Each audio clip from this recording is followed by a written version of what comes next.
کہ کچھ لوگ حد سے زیادہ سپر سٹار بننے کی کوشش کر رہے ہیں، اور کچھ لوگ جو ہیں سینئر پلیئر جو ہے وہ پرفارم نہیں کر رہے ہیں، اچھی طرح پرفارم نہیں کر رہے ہیں، ان کو رسپونڈ کرنا چاہیے تھا مشکل وقت میں۔ تو اس پر شاہین شاہ آفریدی جو ہیں پاکستان کے سپر سٹار جو ہیں وہ کھڑے ہو گئے، پورا کوچنگ سٹاف بیٹھا تھا، تمام پلیئرز بیٹھے تھے، وہ کھڑے ہو گئے اور انہوں نے بابر اعظم کی بات کو ٹوکتے ہوئے کہا کہ کم از کم آپ کو ان پلیئرز کی تعریف کرنی چاہیے جنہوں نے اچھا پرفارم کیا ہے۔ وہاں پر شاہین افریدی نے 4 پلیئرز کے نام بھی لیے، جن میں رضوان تھے، رضوان نے زبردست 80 رنز کی اننگ کھیلی تھی، افتخار احمد نے 3 وکٹیں لی تھی، زمان خان نے اچھی بولنگ کی تھی، اور عبداللہ شفیق نے بھی سنچری بنائی 50 بنائی تھی سوری۔ ان 4 پلیئر کے نام لیے اور کہا کہ ان کو آپ کو ان کی تعریف کرنی چاہیے، انہوں نے اچھا پرفارم کیا ہے۔ تو اس پر بابر اعظم نے جواب دیا کہ مجھے پتہ ہے کون اچھا کر رہا ہے اور کس سے اچھا نہیں ہو رہا ہے، یعنی کہ بابر اعظم کا اشارہ شاہین شاہ افریدی کی طرف تھا، اور پھر ان کے درمیان تکرار شروع ہو گئی، تو میں شروع ہو گئی، اور پھر زمان اور کوچنگ سٹاف اٹھ کر آئے اور انہوں نے یہ معاملہ ٹھنڈا کیا، حل کیا، اور پھر بات ختم ہوئی۔ اس کے بعد بابر اعظم پریس کانفرنس کرنے گئے، پریس کانفرنس کی 5-10 منٹ کی شارٹ سی پریس کانفرنس تھی۔ اس کے بعد وہ روم میں نہیں گئے بلکہ سیدھا گاڑیاں لگی ہوئی تھی، گاڑی میں بیٹھے ہوٹل پہنچے، ہوٹل سے سامان پیک کیا اور پاکستان کے لیے روانہ ہو گئے۔ اب یہ خبر جیسی رپورٹ ہوئی تو کافی لوگوں نے تنقید بھی کی، سابق کرکٹر نے اس پر رائے دی کہ ایسا نہیں ہونا چاہیے، پاکستان کی ٹیم کی یونٹی ایک مثال یونٹی تھی، بے مثال اس کی مثالیں دی جا رہی تھی پاکستان میں، اور پاکستانی ٹیم اچھا کر رہی تھی، 1 میچ 2 میچ کی وجہ سے کولیپس کر گئی ہے، یونٹی میں فرق آ گیا ہے، ایک دوسرے سے تو میں ہونے لگ گئی ہے۔ اس پر کافی زیادہ کرٹیسزم شروع ہو گئی، اور انڈیا میں خاص کر لوگوں نے اس کو بڑا اٹھانا شروع کر دیا کہ جس نے تو پاکستانی ٹیم پی سی بی ایکشن میں آ گیا۔ پی سی بی کو یہ خدشہ ہو گیا کہ آخر کون ہے یہ خبریں لیک کر رہے ہیں، اس طرح کی خبریں ہمارے ڈریسنگ روم سے باہر کیسے جا رہی ہیں؟ ہمارے ڈریسنگ روم میں تو صرف کوچنگ سٹاف ہوتا ہے، پلیئرز ہوتے ہیں، بس اور کوئی نہیں ہوتا وہاں پر، ان کا میڈیا مینیجر تو لیک نہیں کرتا ہے، کون ہے پھر؟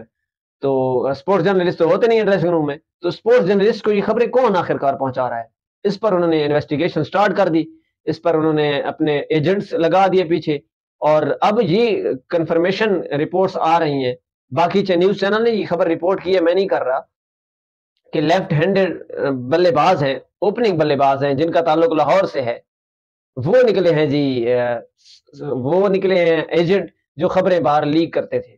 اب آپ پہنچ رہے ہوں گے کہ انہوں نے یہ بھی کہا ہے کہ کافی سینئر پلیئر ہیں، کافی اچھے پلیئر ہیں، ویلیوبل پلیئر ہیں، یعنی کہ ایک تو فخر زمان ہے اوپننگ بلے باز، اور دوسرے ہیں جی امام الحق اس وقت جو اوپننگ کر رہے ہیں پاکستانی کرکٹ ٹیم میں۔ اب امام فخر زمان تو لاہور سے ہے نہیں، ان کا تو تعلق مردان سے ہے، اب بچتے ہیں تو امام الحق پر پی سی بی کو شک ہو گیا تھا، اور شک کے بعد اب یقین بدل گیا ہے کہ امام الحق ہی تھے جو خبریں لیک کرتے تھے، اور پھر اس کے بعد اسپورٹس جرنلسٹ کو بتاتے تھے، اور اسپورٹس جرنلسٹ ظاہر سی بات ہے ان کا کام ہی یہ ہے کہ وہ اپنے چینل کو خبر دیتے ہیں، بریک کرتے ہیں اس طرح کی سٹوریز۔ تو یہ اس طرح خبریں لیک ہو رہی تھی، اور کچھ پھر اتنی زیادہ سینسیشن کریٹ کی جا رہی تھی جتنی نہیں ہونی چاہیے تھی، اتنا زیادہ واویلا مچایا جا رہا تھا جتنا نہیں ہونا چاہیے تھا۔ حالانکہ اتنی زیادہ بات نہیں ہے، یہ بات پہلے بھی ہوتی ہوگی نارمل ڈریسنگ روم کے اندر، کیونکہ جب بھی کوئی میچ ہارتا ہے، کوئی بھی ٹیم ہو،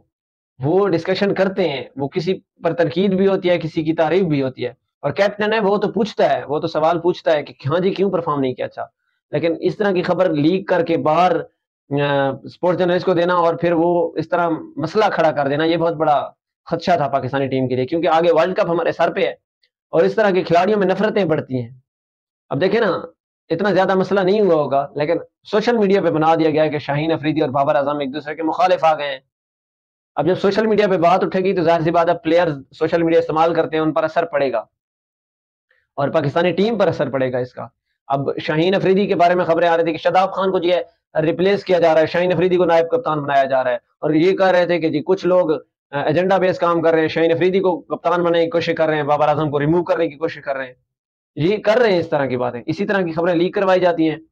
کھلاڑیوں کے درمیان نفرتیں پیدا کی جاتی ہیں۔ اس سے پہلے ہم دیکھ چکے ہیں 2011 12 13 14 15 16 تک یہی چلتا آ رہا ہے پاکستانی ٹیم میں، کہ 2 دھڑے بن چکے تھے، ایک دھڑا جی حفیظ کا ہوتا تھا، شاہد افریدی کا ہوتا تھا، تو دوسرا دھڑا مصباح الحق کا ہوتا تھا، ایک پرفارم کرتا تھا، دوسرا نہیں کرتا تھا، دوسرا کرتا تھا، تیسرا نہیں کرتا تھا، شاہد افریدی کپتان ہوتا تھا، اس کے پلیئر کھیلتے تھے، مصباح الحق کپتان ہوتا تھا تو ان کے پلیئر کھیلتے تھے، تو اس طرح ٹیم چل رہی تھی، اور وہی وجہ تھی کہ ہم کوئی ایونٹس نہیں جیت رہے تھے، نہ سیمی فائنل فائنل تک کوالیفائی کر رہے تھے۔ اب جب ٹیم میں یونٹی سرفراز ہے، یونٹی لے کے آئے، بابر اعظم نے اس کو کنٹینیو کیا، تو ٹیم اچھا پرفارم کرنے لگ گئی، ورلڈ نمبر 1 ٹیم بن گئی، 20 میں بنی، او ڈی آئی میں بنی، اچھی رینکنگ میں ہمارے بالرز بیٹسمین آنے لگے، اور پھر اب یہ خبریں پھر سے سر اٹھانے لگ گئی ہیں کہ پلیئر آپس میں لڑ پڑے ہیں، پلیئر کے آپس میں ناراضگیاں چل رہی ہیں، حالانکہ بہت اچھی ٹیم تھی یار، بہت زبردست پرفارم کر رہی تھی. تو یہ امام الحق کا نام آیا ہے، لیکن میں نہیں سمجھتا، کیونکہ وہ بابر اعظم کے انتہائی قریبی دوست ہیں. ایک انٹرویو میں ان سے پوچھا گیا تھا کہ بابر اعظم سے کہ گرل فرینڈ یا امام الحق، تو انہوں نے کہا تھا امام الحق، یعنی کہ وہ امام الحق کو اتنا اچھا دوست مانتے ہیں. اتنا اچھا دوست ماننے کے باوجود اگر امام الحق بابر اعظم کی خبریں لیک کر رہے ہیں تو یہ میرے خیال سے کم از کم بندے کو 1000 مرتبہ تو سوچنا چاہیے ایسی خبر دینے سے پہلے، کیونکہ میں نہیں سمجھتا کہ امام الحق ایسا کام کر سکتے ہیں. قادر خواجہ نے ایک کلیم کیا ہے کہ شعیب جٹ صاحب جو ہیں ایئر وائی نیوز سے تعلق ہے، وہ بھی اسپورٹس جرنلسٹ ہیں، وہ کوشش کر رہے تھے امام الحق کو کپتان بنانے کی، اور امام الحق کو انہوں نے کہا ہے کہ آپ خبریں دیں اور بابر اعظم کو ہٹانے میں میرا اہم کردار ادا کریں، میرا ساتھ دیں، میں آپ کو کپتان بنواؤں گا. یہ خبریں بھی تو رپورٹ ہو رہی ہیں نا. اب ایسا کیا واقعی میں ہے اور امام الحق نے اس کو نہ کر دیا؟ اب اگر یہاں پر ایک جرنلسٹ نے پلیئرز کو اپروچ کیا اور کہا ہے کہ آپ میرا ساتھ دیں، میں آپ کو کپتان بنواؤں گا، تو اس پلیئرز کو چاہیے تھا کہ وہ بات بتاتا مینجمنٹ کو کہ جی ہمارے کپتان کے خلاف یہ سازشیں ہو رہی ہیں، اور یہ بتانا چاہیے تھا، اور اس اسپورٹس جرنلسٹ کے خلاف کارروائی ہونی چاہیے تھی، لیکن نہیں ہو رہا ہے. اور یہ حقیقت ہے کہ پلیئرز کے جو مینیجر ہیں ان کو اس طرح سے اپروچ کیا جاتا ہے، ان کو برگلایا جاتا ہے، بھڑکایا جاتا ہے، دوسرے پلیئرز کے درمیان لڑائیاں پیدا کی جاتی ہیں،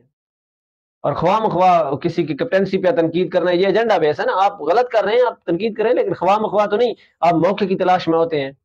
کہ کسی نہ کسی طرح بابر اعظم غلطی کرے، ہم اس کی غلطی کو پوائنٹ آؤٹ کریں گے، اس پر تنقید کریں گے، واویلا کھڑا کریں گے. ایسا نہیں ہونا چاہیے. اور کچھ لوگ خواہ مخواہ بابر اعظم کو ڈیفینڈ بھی کر رہے ہیں، میں ان کے بھی حق میں نہیں ہوں کہ خواہ مخواہ بابر اعظم کو اچھا کپتان بنایا جا رہا ہے. جہاں پر غلطیاں کرتا ہے، جہاں پر وہ لیگ کرتا ہے، آپ پوائنٹ آؤٹ کریں، جہاں پر اچھا کرتا ہے آپ تعریف کریں نا. لیکن یہ تو نہیں ہے کہ آپ خواہ مخواہ ڈیفینڈ کریں یا خواہ مخواہ اس کو ان کی تنقید، ان پر تنقید کریں، ان کو ذلیل کریں. تو یہ امام الحق کا نام آیا اس وقت لیگز میں، اور دیکھتے ہیں کہ ان کے خلاف کارروائی ہوتی ہے یا نہیں، پی سی بی آگے کیا لاہ عمل اختیار کرتی ہے. لیکن اب تک کی خبروں کے مطابق کچھ لوگ کہہ رہے ہیں یہ جھوٹ ہے، لیکن بہت سے چینل رپورٹ کر چکے ہیں کہ پی سی بی اس بندے تک پہنچ گیا اور وہ امام الحق نکلے ہیں. تو اب دیکھتے ہیں آپ کیا سمجھتے ہیں کہ امام الحق ایسا کر سکتے ہیں؟ امام الحق اپنے دوست، اپنے ساتھی، اپنے بھائی بابر اعظم کے خلاف اس طرح کی پروپیگنڈا کر سکتے ہیں، اس طرح کی ان کی خبریں لیک کر سکتے ہیں، اس طرح پلیئر کو لڑانے کا کام کر سکتے ہیں؟ یا تو امام الحق نے کیا یا امام الحق کے مینیجر نے کیا، یہ دو بندے ہو سکتے ہیں،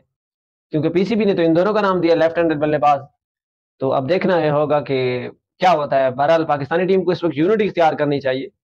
میرے خیال سے. ورلڈ کپ سر پہ آپ پہلے ورلڈ کپ کھیلیں، آپ کا سارا فوکس ورلڈ کپ پہ ہونا چاہیے، اس کے بعد دیکھیں کیا ہوتا ہے. کپتان چینج کرنا ہے، وائس کیپٹن چینج کرنا ہے، بالر چینج کرنے ہیں یا نہیں. چلیں جی، تو آپ دعا کریں پاکستانی ٹیم کے لیے، ہمارے لیے بھی، ہمارے چینل کے لیے بھی، اور ہمارا بھرپور ساتھ دیجیے. اگلی ویڈیو میں ملتے ہیں. اللہ نے کے بعد.